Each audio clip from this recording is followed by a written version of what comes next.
say you do what you said, right? So say you get like you've got 100 plots of land in Decentraland, right?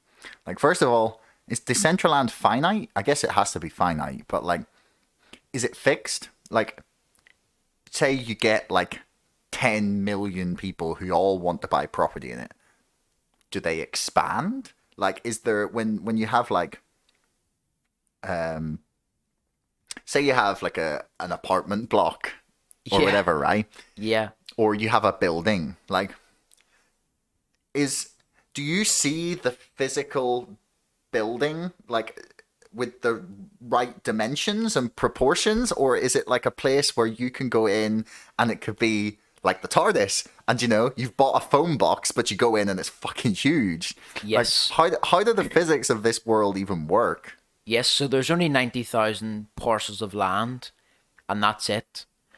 And just to answer your question on, how does it work, the physics of it, like right now, the game is leaps and bounds, miles ahead of when I last went into it, or not last went into it, say I went into it a year ago. It's far further ahead. It looks so clean, so professional. It used to be quite blocky. Yeah, Sometimes, that's what like that's the stuff I'd seen of it. yeah, I but guess that was maybe primitive stuff, but and sometimes the blocky stuff sells. Some people actually like that. The aspect of the character being a lot different than a traditional human, if you like. The way they're structured. But with the buildings, if I'm a certain distance away, I'm not too sure on that distance, but the building won't load until I go so close to it, and then it will start to load in front of me to see. But again, it is getting a lot cleaner, a lot better every day, quicker, with the updates, of course. And just as an example, it was on Saturday. I was in the casino just at a free tournament. They allow you to gamble with free money, which of course is great to win prizes. And there was two guys beside me having a conversation. And because their mics were on, I could overhear their conversation, which to me is a bit insane, because if you were in a regular casino and there was a guy at another table, you'd still be able to hear it. You know what I mean? But it also, I've probably talked to a few people in it, very very close. Not like like that, but there was a guy on it once that brought me to see his land in it. Well, there wasn't anything on it. He just wanted me to see his land, but it is like I think we'll be doing this podcast in the metaverse in 5 years. so you're telling me I shouldn't build a studio because we just make a virtual one? Yeah, like even the podcast I was in this morning, like I was saying to that guy, like if you, because his podcast is specifically crypto, if he was to buy a piece of land in Decentraland, he can have it so, say he buys another plot of land beside it and puts a board on it that says podcast is every 10 p.m. UK time, whatever that is, everywhere else around the world. People go, what's this about? He has it on. We're going to talk about the future of the metaverse. People are like, oh, I'm in the metaverse. I'd like to learn more. As soon as they set foot on his land, the podcast start playing. Boom. Straight away. Instant. We could be doing this live in Decentraland, and as soon as somebody walks onto your land, boom. Instant. They're part of this conversation, which to me is amazing. I love that. We could have viewing parties, so we could screen it in Decentraland, Yeah. without needing to actually be in the virtual. Not that it wouldn't be cool, right, Yeah. to do an episode in the metaverse, because that would be fucking cool, Yeah. man. It would be. But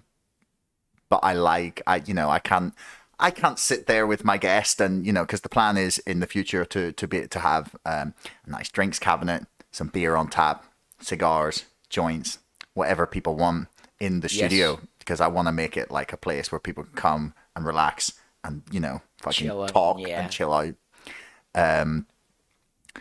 So I think I'd still prefer the real world for conversations. And just on that, when I was, I don't know how many months ago it was, but again, I was at the casino. Again, I don't gamble with real money. I just use the free money, just as a disclaimer. Well, as a crypto investor, Yeah, that's just yeah, gambling. Yeah, Isn't it? yeah. But yeah, like when I was in the casino that night, there was a DJ playing, and I was like, you know what? I'm gonna go and check this out. Like, does he have a character? Like, what way does it work? And it was literally a screen, and he's doing his DJ set, and you can watch it. And I clicked on it and was able to click through. It sent me to his Instagram, which was his go-to page he wanted to promote. I sent him a follow request and sent him a message and says, I'm listening to your set in Decentraland. Can you shout my name out?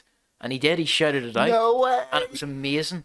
It was amazing. I actually forget his name, but I still follow him on Instagram. I'll have to get it for you after. But basically what I'm trying to say is you could, for example, either own or rent a piece of land, get your podcast on there, and like the guy's podcast this morning, specifically on crypto, that would, to me, people would go to that like selling hotcakes. They'd be all over it.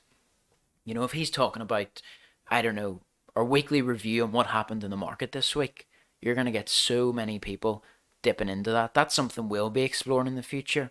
Doing that, running these events in Decentraland, because it's a market. The beautiful thing about it is it's an untapped market completely. Nobody else has access to it unless you're the 1%, 1% of 1% switched on to this thing. Right. So how do we do this? Like, can we say that the next time that we have a conversation, we're going to try and do it in Decentraland? yeah, there's means and ways we could get it set up.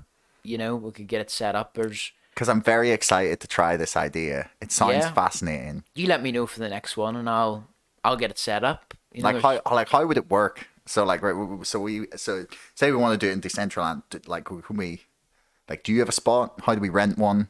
Like, how does that work? How do you go about renting a digital room?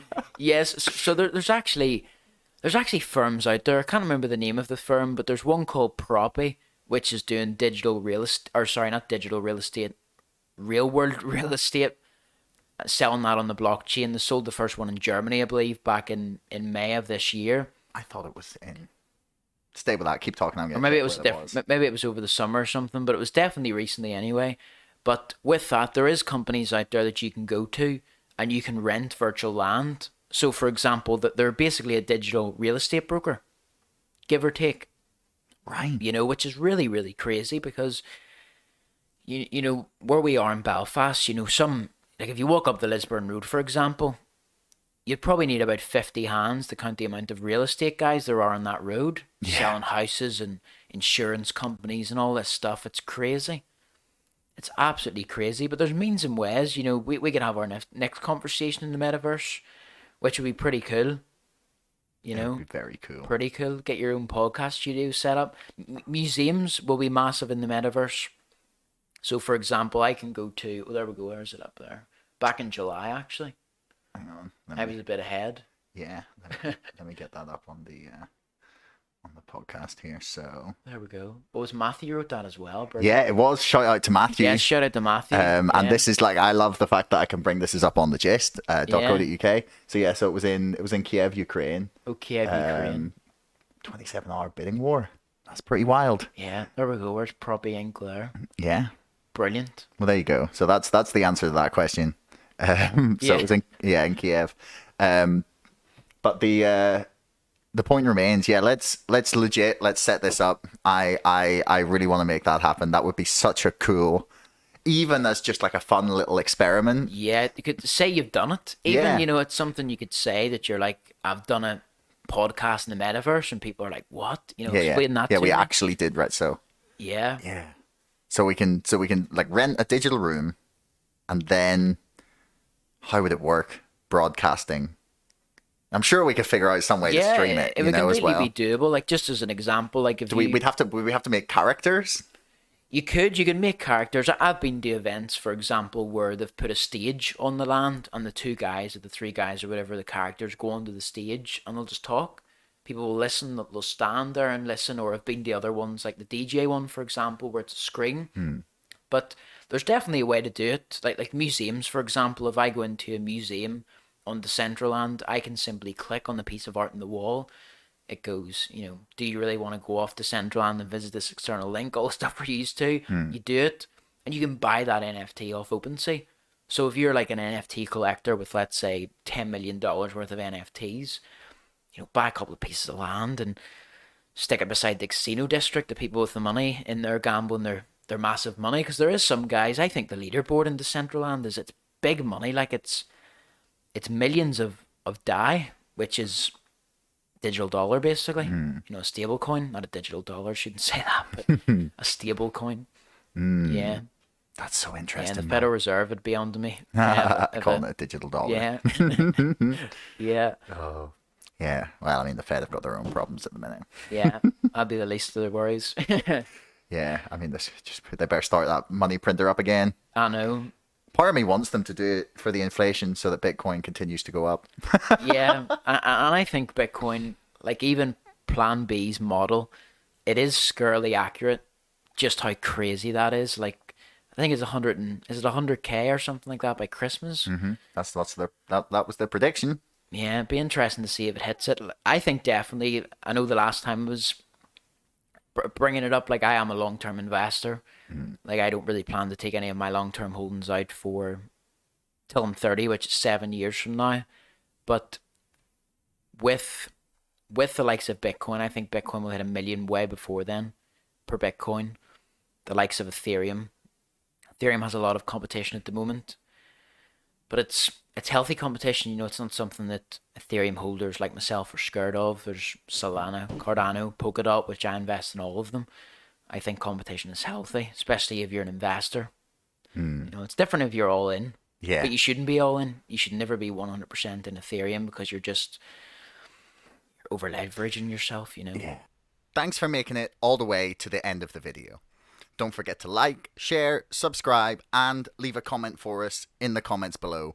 Let me know what you thought and if you'd like to see more of this from the show. Thank you, and we'll see you again next time.